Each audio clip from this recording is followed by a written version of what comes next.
You are listening to Aim Higher, a Catholic podcast designed to instruct and to encourage the daily practice of our faith. In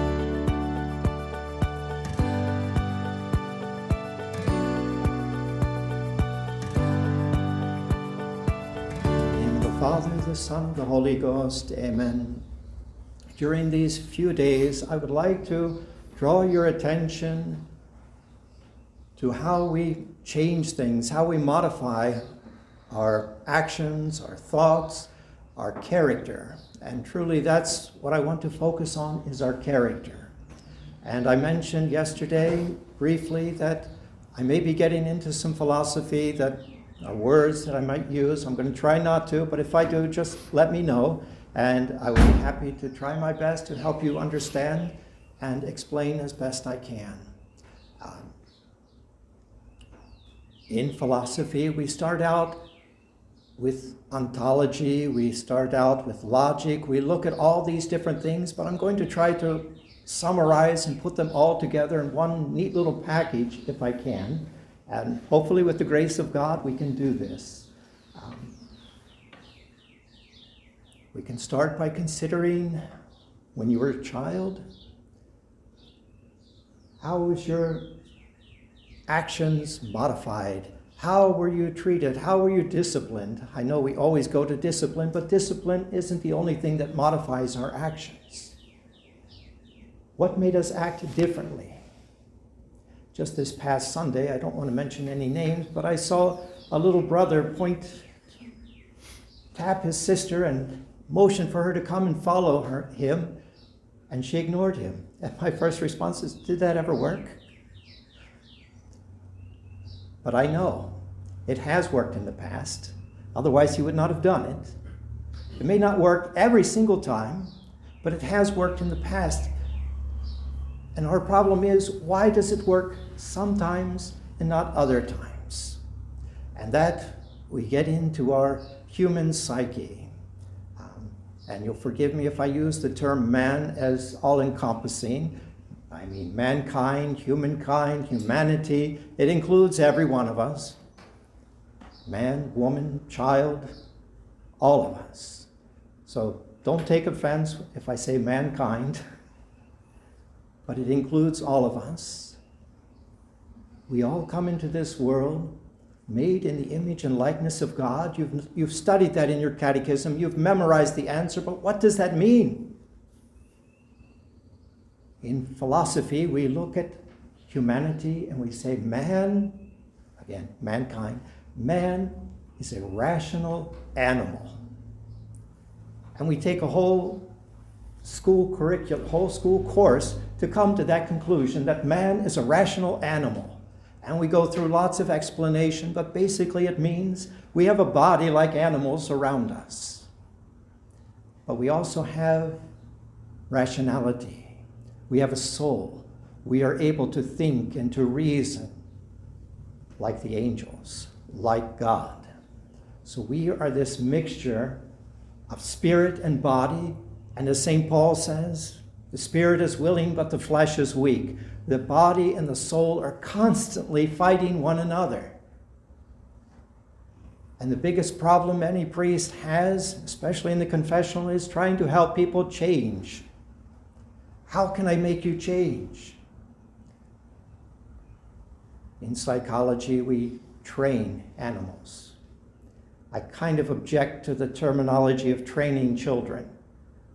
We potty train them. We train them to dress themselves. We train them to set the table.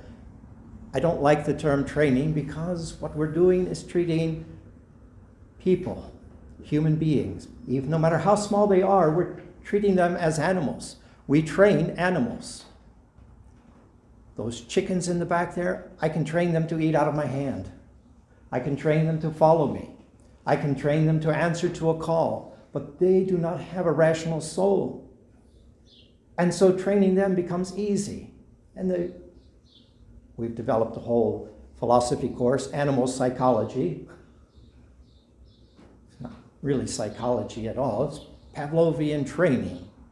And sadly, many of our educational institutions have implemented this and trying to teach our children. You want to know the secret of training an animal? Animals do not think. They don't reason. They know two things: pleasure and pain. To get a chicken to do what I want, I reward it when it does what I want. I praise it, I give it treats, and Bishop Giles likes this, and I get a treat when he likes what I do. So I will try to do what he likes. They don't go through all that thinking, but that's basically, if I can break it down for us, the animal knows pleasure. When I do something my master likes or that my master wants, I receive pleasure. And now our modern psychology tells us negative reinforcing is not so good for training, but in the past it was very popular. Your dog does something wrong, what do? Smack it. Why? Well, when it does something you don't like and it feels pain the moment it does it, it's going to associate whatever action it was you don't like with pain. And it's going to try to avoid pain by avoiding whatever it is you didn't like it doing. Now, that works for animals. We've shown it over and over again. You can go to the circus and see the horses and the lions and the bears or whatever animal it is. That's how they've trained them. You do something that the trainer doesn't like, you receive pain. Might be a shock collar. You do something the trainer likes, and you receive pleasure. The big tragedy I see in our modern world is we're applying this to human beings. You're not a dog. You're not a chicken. Tragically, many times we act just like a dog. And so this behavioral modification that we use on animals often works to a limited extent on human beings. And we treat human beings like animals. I can't say we treat animals like human beings too, because we've just lowered the bar. But we're not simply animals. We have an intellect. We have an immortal soul. And so consequently, even if I inflict the most severe pain that I can imagine upon your body, you can still refuse to do what I want.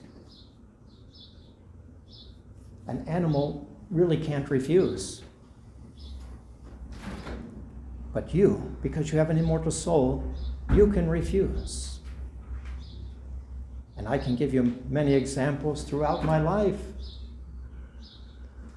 Somebody's heard a few of them. I grew up in a bait shop. We sold bait and tackle for people to go fishing. And once in a while my father would say, take all the kids together, let's go fishing. I don't want to go fishing. Too bad, you're going fishing. All your brothers and sisters are going fishing, you're going fishing. And we had our cane poles, and we'd be all lined up along the bank with our fishing pole and hook in the water, and my brothers and sisters are catching fish. And my father comes over, why aren't you catching fish? I don't know. Let me see your hook. So I pull out my hook. Well, you don't have a worm on the hook.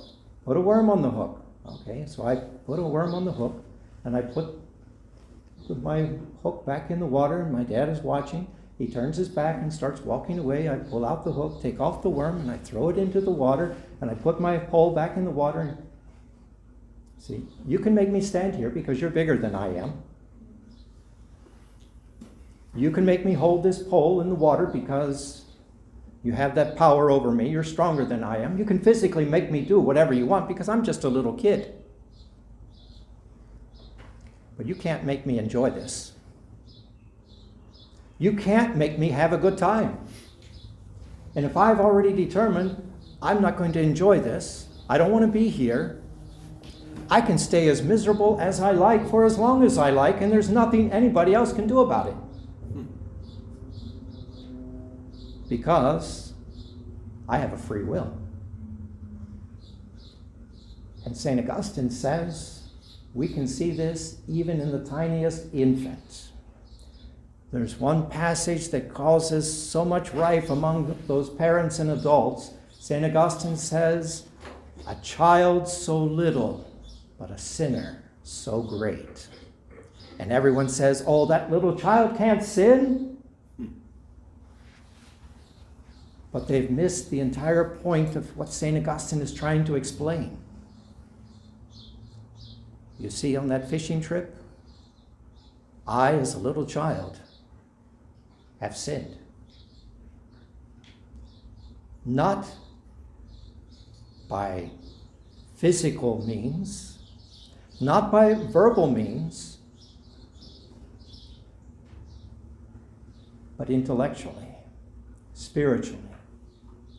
I have sinned because I have defied my Father. Now we look at a little child and say, well, that little child can't do anything wrong. Well, physically that child can't do anything wrong because its muscles aren't developed yet. Well, that child doesn't say any bad words. That's yes, because the synapses in his brain have not connected, enabled him to speak our language. He's still learning our language. But that child still has a free will. And St. Augustine says, I have seen a child grow gray with envy at having to share with another child, another infant, an infant at the breast will be filled with jealousy if another infant shares his mother's breast with him. That's mine. Even though the child can't speak, even though the child can't even walk yet, the child has an intellect. The child has a soul, and the child can choose. And so our disciplining of children, trying to train them, generally takes two extremes. You've got those who believe in corporal punishment. If you spare the rod, you're going to spoil the child. Every child needs to be spanked, disciplined, corrected, and basically treated like an animal that can't think. And sadly, many times, it works. You go do this now or else. Okay, I don't want that or else. I don't want that pain. I want the pleasure. And so we make that choice not intellectually, but you might say biologically. The other method of training, teaching if you will, is to appeal to the child's reasoning. Now, a child's reasoning isn't completely developed yet, and so sitting the little child down and say, now, honey, I can't have you doing this. This is not going to be good. This is not right. You should not do this. And I don't know about you, but from my experience, most of the time the child's not even listening. And you can reason all you want because the child is acting like an irrational animal, not rational. So the rationality is there, I believe, from the very moment of conception. And that's why St. Augustine can say, this child is so little, but it is such a great sinner. That rationality is there, but it's not completely developed. And so we're going to have to begin teaching children like animals, though we must always remember they are not like animals. They should have an understanding of why they're being corrected, why this hurts, why you're receiving this pleasure, why you receive praise here and condemnation there. I believe we always need that explanation, even if the child isn't listening, because eventually the child will put two and two together. Oh, I see. And it is really when that light bulb goes off that the child truly understands. And I speak of training children, but I would prefer to say we are teaching children. We are showing them And I tell parents quite frequently, you can't push your children into heaven. You have to lead them. You have to show them. What does it mean to be a saint? You have to become a saint to lead your child into sanctity. You can't give them a book and say, here, read this or do this, and you can't punish them into becoming a saint. The child must want it. And so here we are, this mix of animal and angel, physical and spiritual. And the one is battling against the other. In the confessional, people come. Oh, I've succumbed to this habit and I keep committing this sin over and over again. How can I break this? Well, when you ask for help, I'm ready to give it. But there is no one set answer. Because we're all different. Not so much physically, but we are different spiritually. Parents say, what's the special thing I can do for my child to help them understand us? There is no special thing. What punishment can I do for my child? I can't give you a blanket one. But I can tell you, God has given you that child, and that child, God will give you the grace to raise that child, to know that child, but you've got to put forth a little effort. There are children that if you give them a slap on the cheek, that'll be enough. There are children, you give them a little slap on the cheek, and that'll be way too much. And I do believe God gives mothers and fathers the grace to know how much. And I can tell you, my father had a very heavy hand. There was no time for back talk. There was no time for fooling around. He gives the command. That's it. He expects it to be done. No discussion. Not wait a minute. Do this? Yes, right now. Jump. How high? That was my father's way of discipline. A physical, a mechanical, and I'm not playing that down saying it's bad. It worked, and it worked for generations, treating people like animals. But I can tell you my mother had a different tactic. If I disappointed my mother, she was in tears. If I made my mother happy, she was in tears. If there was nothing going on whatsoever that I could figure out, my mother was in tears. She cried when she was happy. She cried when she was sad. She cried when she was afraid. And I'm speaking to a bunch of girls, women here. You probably don't understand this, but men just don't see those emotions. I can't distinguish happy tears from sad tears.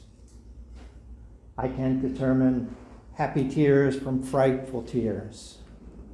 They're just tears. But I can tell you that I knew when I had disappointed my mother. To know that I have done something wrong, that I have displeased her, and then to see her crying. I would rather she took a stick and hit me. I would have rather she would have been more like Dad, because those tears hurt a little boy much more than a smack. I tell this to so many mothers. I don't know about little girls. I don't know how my sisters felt. But I can tell you from my own experience.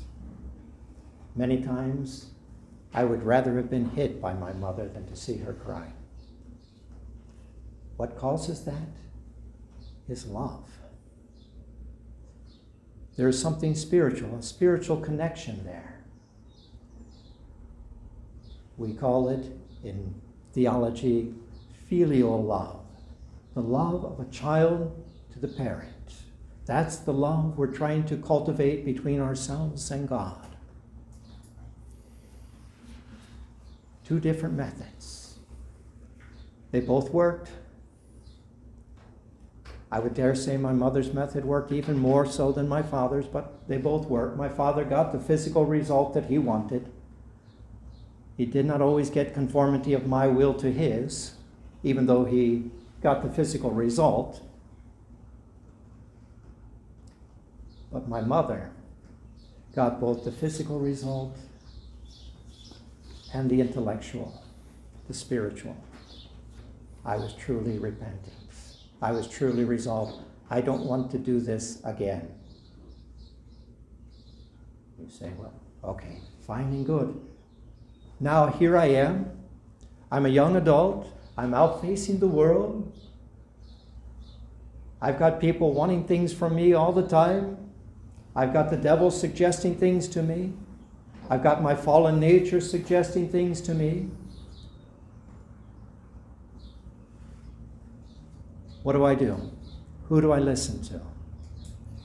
And I will tell you there's not an easy answer, because it is a daily cross. And so many think, oh, if I do this, if I say the rosary, I won't be bothered by any more temptations. If I get baptized, the Holy Ghost will be with me and the devil can't attack me, right? If I receive Jesus in the Holy Eucharist, the devils are going to flee from me and I'll be safe.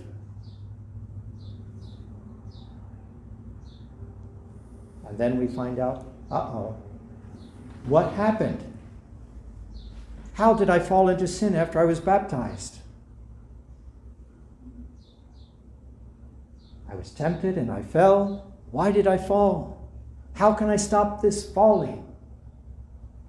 Well, depending on what kind of failure it is, we've basically got two methods to attack it. We can attack it by physical means. If every time you fall, you impose upon yourself some kind of physical pain, and you associate that physical pain with that action,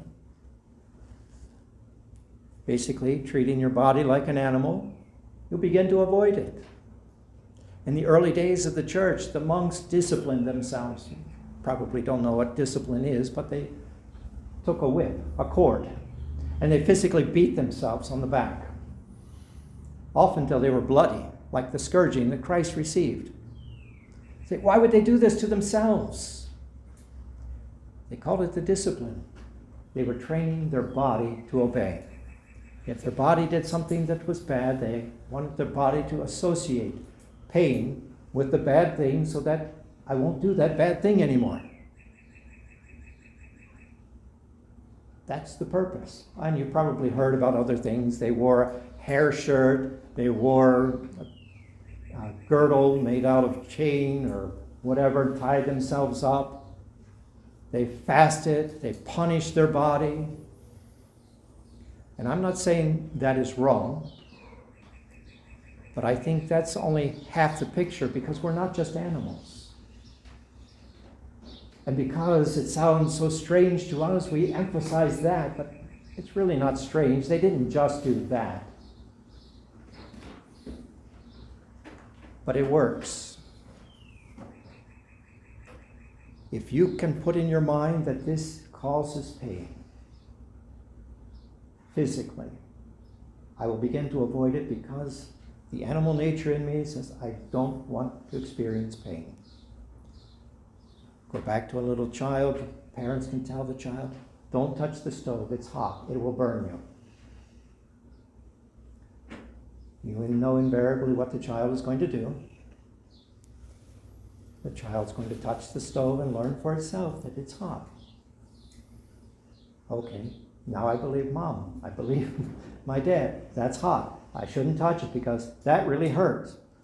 And the next time they see that glowing stovetop and they want to go and touch it, and oh, yeah, I remember that. That wasn't a good thing. That didn't work out so well. I'm going to avoid that. It works. The spiritual aspect, sitting the child down, saying, that is hot. That's going to hurt you. That's going to burn you. Don't touch it. that's missed by the child because the child isn't ready to learn. And so we have those stages in our life where we learn by animalistic ways, and then we have spiritual ways. If I'm not going to physically induce pain in my body to avoid a temptation or a sin, I have to think of something else. What am I going to do? What can I appeal to on the supernatural level? Well, I can appeal to the tears of my mother. And I can translate that into the tears of God. If I do this, it will displease God, whom I love.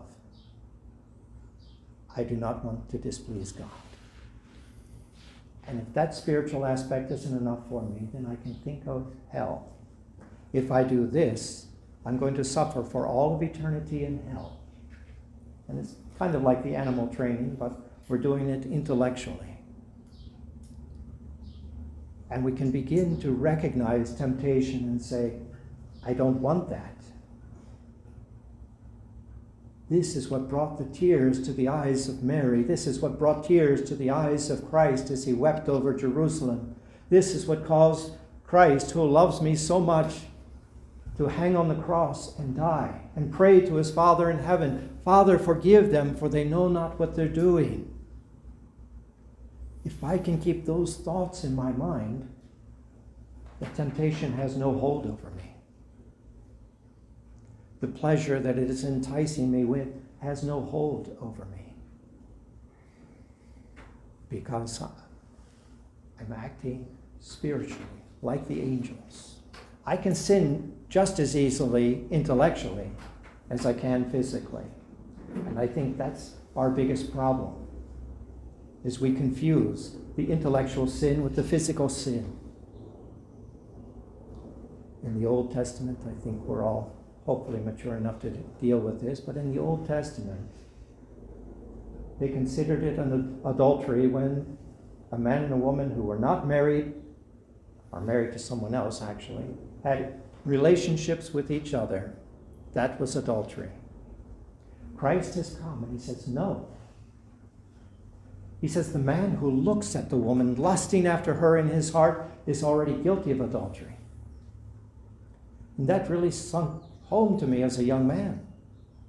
Oh, you mean if I look at a woman and her body and lust after it, I'm already guilty of adultery? I'm already guilty of the sin? I don't have to touch her. I don't have to go near her. I don't have to speak with her. And I'm already guilty? And to my young mind, that didn't sound very fair. I didn't do anything. No, you didn't do anything. But the thought is there. And the sin is in the will, in the desire. I guess I probably could have chosen a better topic, more neutral, and spoke about anger. The man who is angry with his brother, our Lord says, is already guilty of murder. This anger, this hatred that you bear towards your fellow man already makes you guilty. You don't have to reply to him, say anything. You don't have to interact with him. Just the fact that you are angry with him, you are guilty. Because God is looking at the will, at the intellect, our choice. And so I can't emphasize enough, it's very important for us every morning to make that morning offering. All my thoughts, all my words, all my deeds of this day, I'm going to do for the love of God. And even when I fail, I get up and do it all over again. Yes, Lord, I'm going to give you all my thoughts, words, and deeds of this day. And I hope they are acceptable to you. But you're going to find people in the world who are going to treat you like animals. Perhaps even your own parents. You don't have to act like an animal, and you don't have to respond like an animal. Because you are intelligent. You have rationality. You have an immortal soul. And it doesn't matter what the world does around you. It matters what's going on within your heart, within your mind, within your thoughts. That's what is important. That's what God is interested in. And since we're talking to a bunch of young ladies here, I won't ask you to raise your hands, but how many times have you looked in the mirror and thought, oh, that person in the mirror is pretty ugly. Her nose is too big, her nose is too short, her ears are too big, her ears are too small. Her mouth is misproportioned, her eyes are wrong. Got that acne on my face, I've got this, my hair isn't good.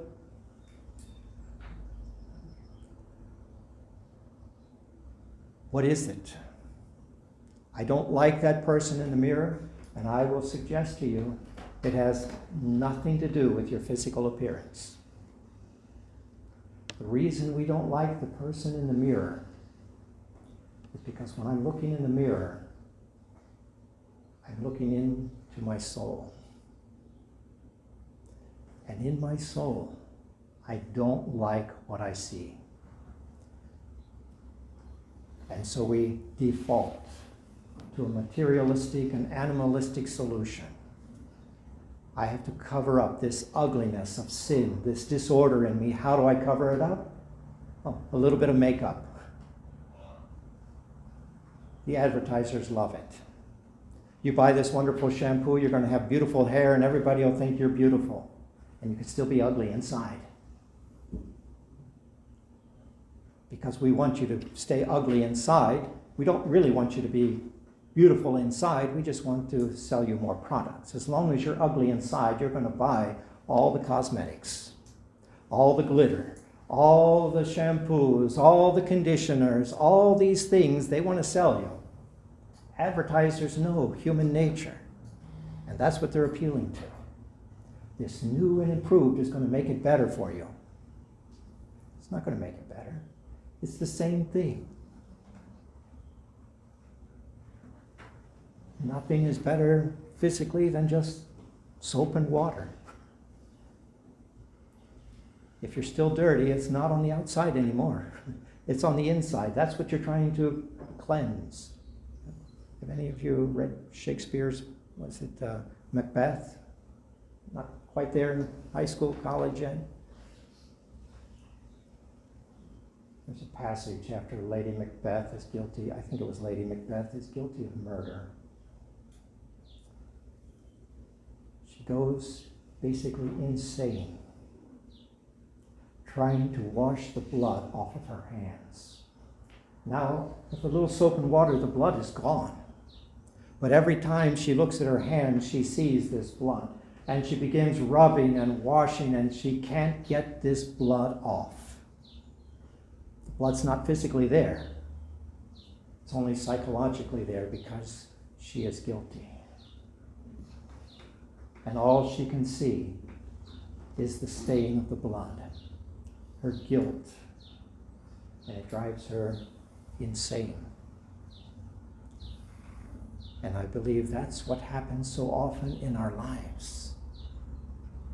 We give in to the advertisers, we give in to the temptation of the devil, the world, our fallen nature, and then all we can see is the ugly. All we can see is the sin. And I know there are some psychologists out there who see what these young women need is positive affirmation. You need to be told that you are beautiful, that you look good. And I think that really that's a two-edged sword. That's not it. If I tell you you look beautiful and you look in the mirror and say, I don't look beautiful, I'm ugly, you're lying to me, what have we accomplished? If I tell you you look beautiful and you believe me, and you become vain and proud, I've accomplished nothing. If I tell you that today you look beautiful, and then tomorrow I forget to tell you, oh, I don't look beautiful today. He didn't tell me I look beautiful. There must be something wrong. What's wrong? No, there's nothing wrong. He's just a man and he's absent-minded and he forgot. He forgot you needed this affirmation all the time. Married couples, the wife needs to be told she is loved. The man has to put a reminder on his phone. Tell your wife she's beautiful. Tell her you love her before you go to work. Each and every day. Not quite that bad, but it is like that because we've created women to be so fragile. We're treating them like animals. And the tragedy is women let themselves be treated like animals. Women treat themselves like animals. You act like an animal, you're going to be treated like one. If you want to change, you need to understand what it is that you want to change. How it is you can change.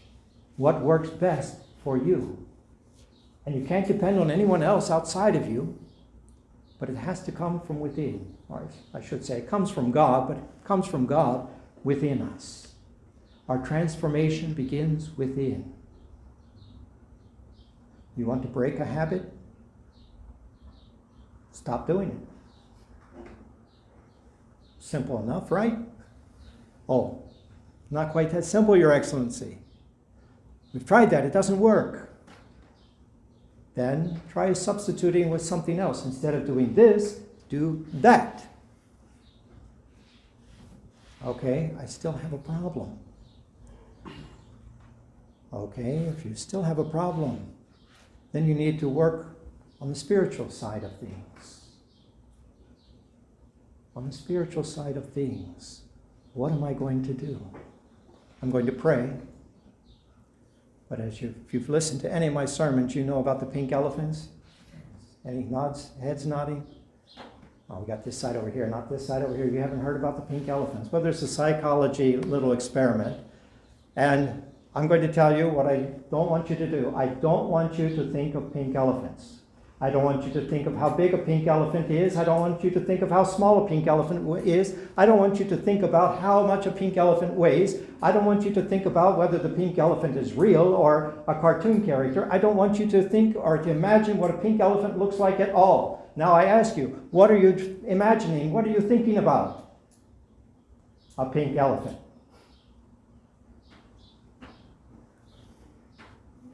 It's negative reinforcing. Now, if I go on my knees and pray, oh dear Lord, take this thought away from me. Oh Lord, don't let me think of pink elephants. Oh Lord, don't let me think of pink elephants. Please, Lord, take this thought of pink elephants away from me. What am I doing? It's animal psychology. I'm reinforcing. I'm making it worse. How come no matter how much I pray, the temptation doesn't go away? Well, you need to think of something else. You need to substitute something else there. And that's just animal, behavioral psychology, whatever you want to call it. They've come up with all kinds of fancy names. What you need to do is something else. Instead of saying, I'm not going to think about pink elephants, you can say, I wonder what a gray elephant looks like. I wonder how much the gray elephant would be. How big would a gray elephant be? Or you can forget the elephants altogether and think about monkeys or giraffes or anything else you want. There's endless possibilities. Our imagination is much more powerful than we give it credit for. It is in my imagination that I can ascend into the heights of heaven and behold Christ on the throne in heaven. It is in my imagination I can descend into the depths of hell and imagine the eternal fires there that never consume, that never die. It is in the depths of hell I can imagine the screaming, the torture, the pain that never lets up. And to remind myself that compares nothing to a migraine.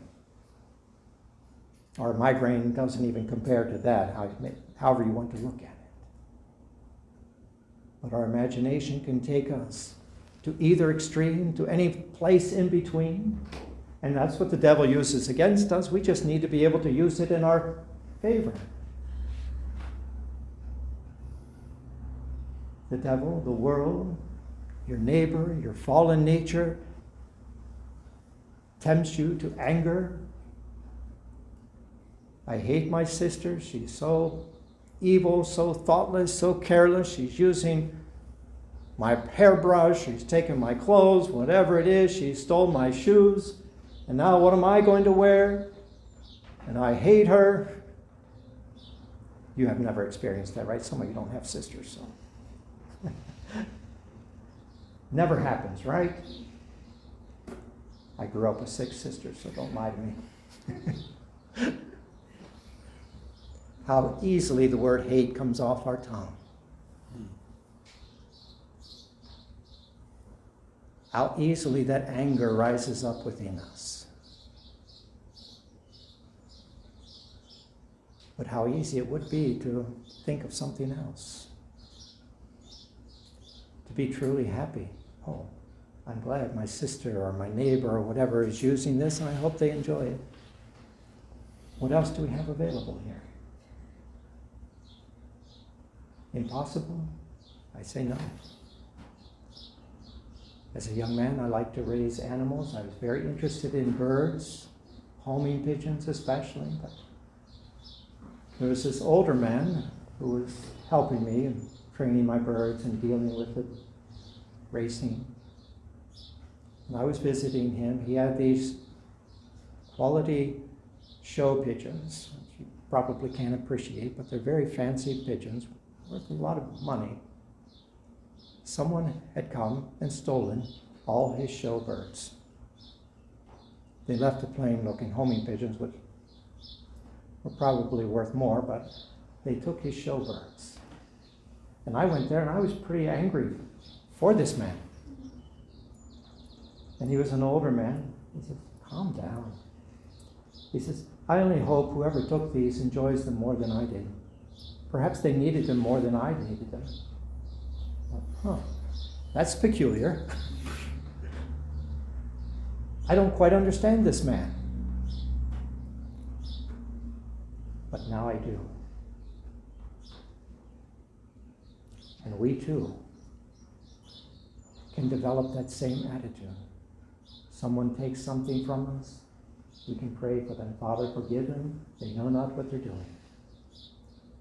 We can wish them the best. I hope it means more to you than it means to me. And immediately the anger is gone.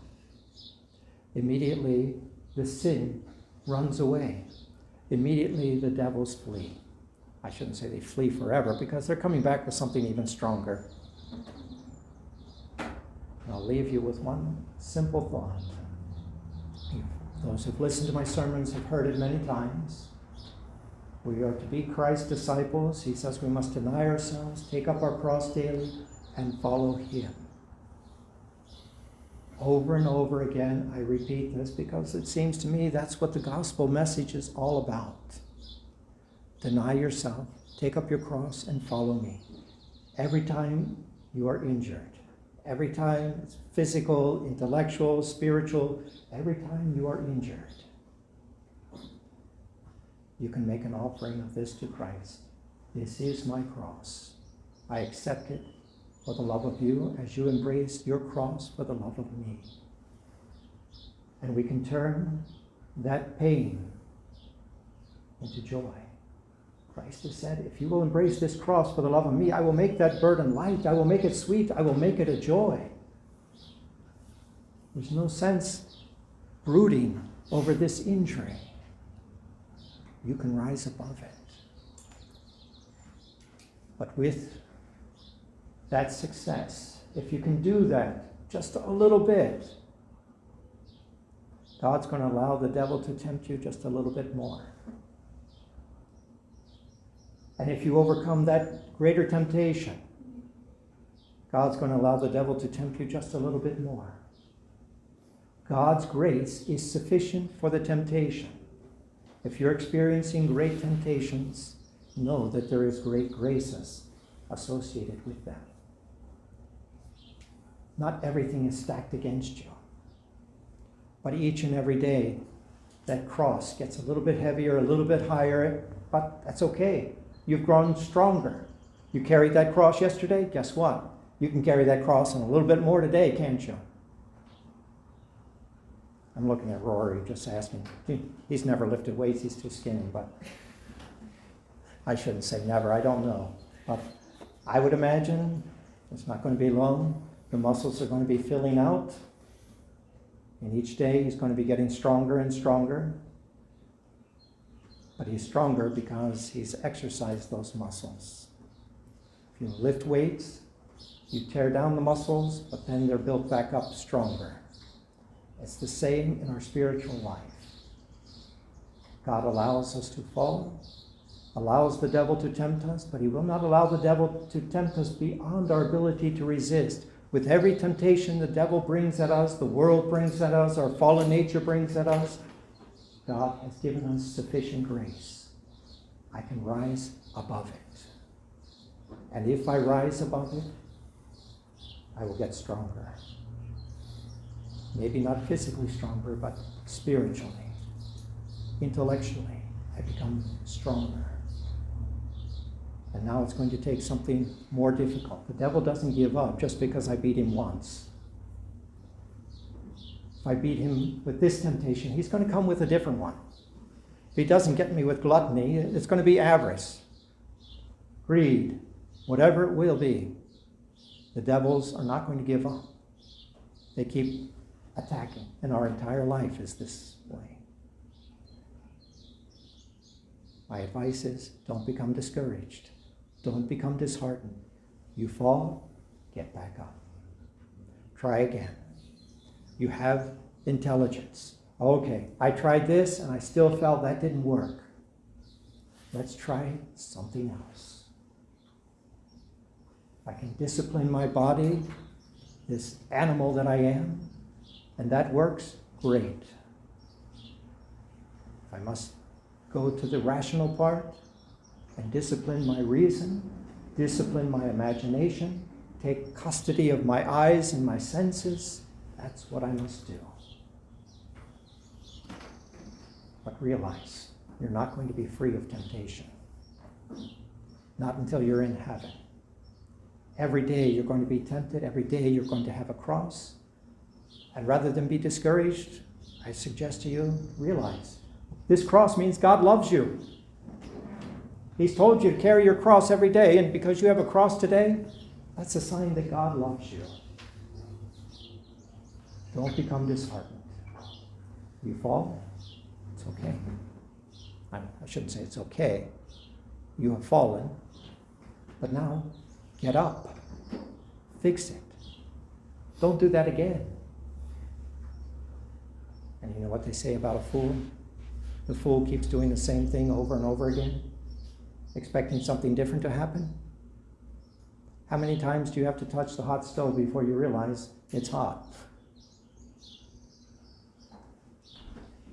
If you have to keep touching it, you're a fool. If you have to keep doing it over and over again and experiment, maybe it's not hot today. Oh, yeah, I burnt my finger yesterday and it's even worse today.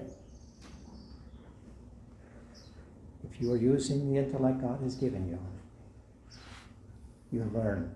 Okay, I've done that. That was not good. I don't want to do that again. Let's try something different. I said that was the last. I could go on for hours, I'm sure, but I better stop here. Benedictio Dei omnipotentis, Patris, Filii, et Spiritus Sancti descendet super vos, et manet semper. Amen.